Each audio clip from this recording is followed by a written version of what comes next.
UP में विधानसभा चुनाव में भले ही 1.25 साल का वक्त बाकी है, लेकिन अभी से ही यहां राजनीतिक दलों का दंगल शुरू हो गया है। एआईएमआईएम प्रमुख असदुद्दीन ओवैसी, ओम प्रकाश राजभर समेत कई छोटे दलों के साथ गठबंधन कर अपनी जमीन मजबूत करने में जुट गए हैं, जिसके बाद अब ओवैसी और राजभर ने अखिलेश यादव को घेरने के लिए पूर्वांचल को साधने का प्लान बनाया है। देखिए ये रिपोर्ट। यूपी में विधानसभा चुनावों से पहले ही सियासी पारा तेजी से चढ़ता जा रहा है। एआईएमआईएम प्रमुख असदुद्दीन ओवैसी और ओम प्रकाश राजभर मिलकर छोटी छोटी पार्टियों से गठबंधन की तैयारी कर रहे हैं और बड़े प्लान तैयार कर सपा, बसपा, कांग्रेस और बीजेपी को घेरने की रणनीति बना रहे हैं। सबसे पहले अखिलेश यादव को मात देने के लिए असदुद्दीन ओवैसी पूर्वांचल में अपनी जमीन मजबूत करने की कवायद में जुट चुके हैं। ओम प्रकाश राजभर के साथ आजमगढ़ पहुंचे ओवैसी कार्यकर्ताओं के साथ बैठक कर उन्हें जमीनी स्तर पर उतरने के तौर तरीके बता रहे हैं। मिशन यूपी 2022 की अभियान की शुरुआत के लिए असदुद्दीन ओवैसी ने जिस तरह से सपा प्रमुख अखिलेश यादव के संसदीय क्षेत्र आजमगढ़ को चुना है, उसके पीछे एआईएमआईएम की सियासी मंशा साफ झलक रही है। बिहार चुनाव की तर्ज पर छोटे दल यूपी के आगामी विधानसभा चुनाव में पूर्वांचल में जातीय गणित को सुलझाने की कोशिश में लगे हैं।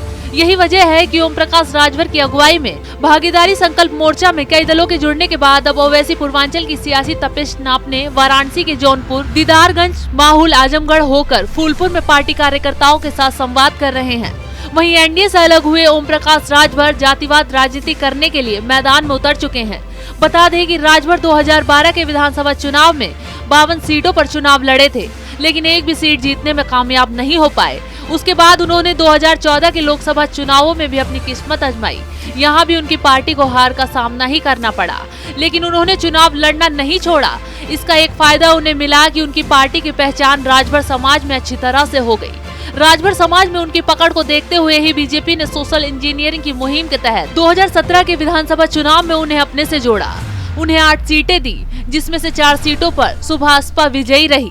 कुछ दिन सही चलने के बाद राजभर ने बीजेपी के लिए बगावत शुरू कर दी, जिसके बाद उन्हें बाहर का रास्ता दिखा दिया गया। अब छोटी पार्टियों के साथ मिलकर राजभर बड़ी पार्टियों को घेरने की जुगत में लग गए हैं।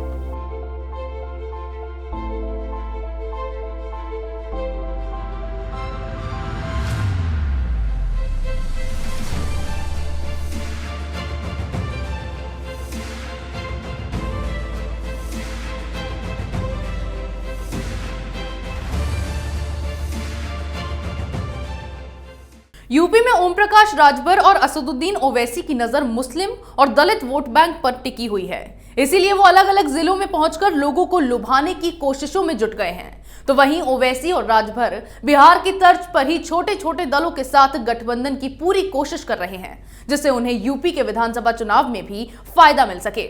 इसी तरह की खबरें मैं आपके लिए लाती रहूंगी, तब तक के लिए बने रहिए हमारे साथ। अगर आपको हमारा वीडियो पसंद आया हो तो इसे लाइक करें, हमारे चैनल को सब्सक्राइब करें और हाँ, बेल आइकन दबाना ना भूलें, ताकि आप तक हमारे वीडियो की नोटिफिकेशन पहुंचती रहे।